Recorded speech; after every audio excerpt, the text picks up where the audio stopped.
High বন্ধুরা, তোমরা সবাই কেমন আছো? আশা করছি ভালো আছো। আমরাও ভালো আছি।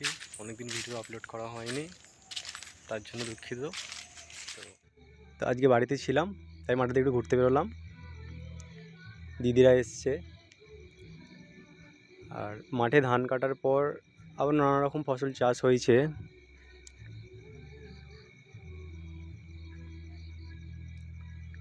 এখানে কড়াইশুঁটি বসিয়েছে, কড়াইশুঁটিতে কাছে কাছে ফুলও চলে এসছে, আর কিছুদিন পরেই কড়াইশুঁটি হবে।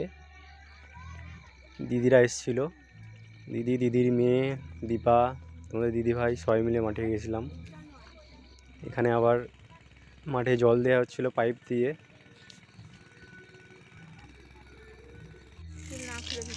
এসছি জঙ্গলে, আমাদের ভেড়ি, জায়গাটা কত সুন্দর।